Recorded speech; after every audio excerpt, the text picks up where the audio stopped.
Race number 6 is the feature race on a Wednesday night. It is the Sports Club Diamond Jubilee Challenge Cup. Class 4 here over the 1,200 metres. Peace and Prosperity, runner-up course and distance behind Good Few last time out. Spring Wind takes the drop in class. Top Score, runner-up behind Nice Fandango. Dr. Race was coming out of the Good For You race.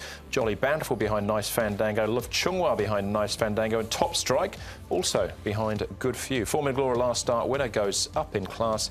And Oriental Elite. Barrier 4, just the 5 starts so far without success. So we've made our way to the touchscreen to have a look at this one, Brett, the speed map for the feature. And it may well be Supreme Witness, who's gained a start here from Barrier 3, who might find the front. Could well do. Worth noting when the rail is in the A position at Happy Valley and we're starting at the 1,200 metre point, the run to that first turn is the longest it will ever be when it comes to rail position. So anything drawn wide gives them a little bit of a chance, but maybe Supreme Witness can kick up. You wonder whether Formula Galore may potentially try and get outside of him. Master Viking as well might try and push for the lead. Maybe Supreme Witness ends up here. There could be a little bit of a shuffle between sort of those three potentially. Peace and Prosperity, I don't think he'll lead, but he'll race handy. And Top Score has been finishing strongly from the back, but he's got gate 1. I think Zach will try and utilise it, but not overcook things and upset the apple cart, because he has been settling well and finding the line strongly. He's our favourite as well, Top Score at this early stage. What do you got for us, Paul? We're going to have a look at Dr. Race first. He's a horse that is coming into this race in good form. He won 2 starts ago. He moves nicely enough once again here. And you can see there's no pressure on him as he comes down. So he's a horse who's enjoying his work at the moment. Master Viking's dropped another 10 pounds in body weight. He'll get 10 pounds off as well with Victor Wong aboard. And he's getting close to his winning weights. He's about 10 pounds above what his winning weight was last season. He didn't start winning them in a row then. So he's not far away. And applause.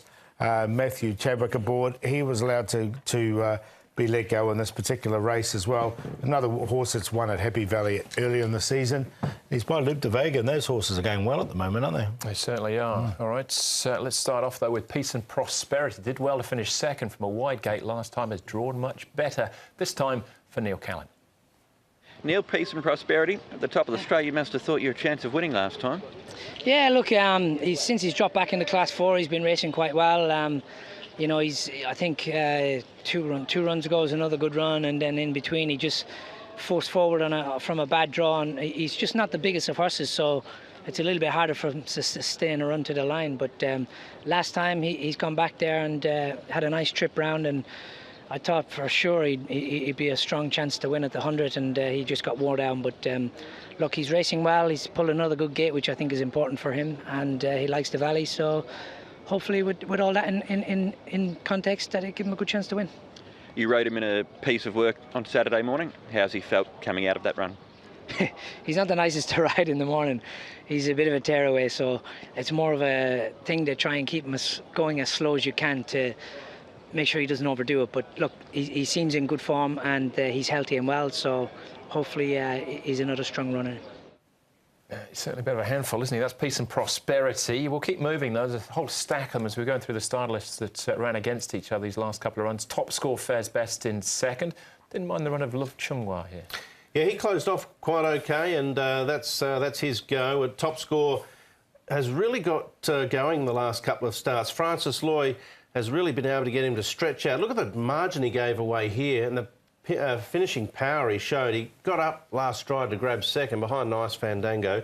As I said before, from gate 1, Paul, I don't think they'll push too hard to sort of upset the system, but they may be able to sit closer. Yeah, look, he drew barrier 8 there and he went all the way to the back. The start before was a very strong winner. He's by High Chaparral, so you thought he'd won a bit longer, but he seems to be thriving over this 1,200. I think this is Zach Purden's best ride of the night, and I think he'll be tough to beat. All right, OK. Still some more to take a check on, including Formula Galore out in front here. And that's where he stayed, but this is a great hire. Yeah, had a little lameness issue since his last start victory and his left front leg. He hasn't gone back to the trials. He's a horse that's had 2 wins from 30 goes in this class. Vincent Ho's been able to win on 1 occasion. Obviously, this is a reasonably competitive Class 4. He'll be up there for a while. Was that a fair comment, running second in that? So, Yeah, look, I've left him out. I don't know how strong that form line's going to be. All right, top score for you, though? Yeah, top score for me. He's going to be short, though, so he'll come up. He's $2.20 already. I think he'll be odds on by the time the race starts. Peace and Prosperity to run second. We heard there from Neil. Master Viking's not far away. He's dropping that body weight. And Dr. Race in there for fourth. So 3, 1, 8 and 5. With top score coming up short, I'll do the QQPs, 138. Not much change for the graphics man. I've got the same TS 318. Top score, Peace and Prosperity, Master Viking. And I'll be happy to play that Q3 with the banker with 1 and 8. And then the blowout's probably applause. If there's plenty of pressure up front, he'll be clapping home towards the latter stages. So he could potentially swamp them. He is, that type of horse, gets back and charges late, but needs everything to go his way.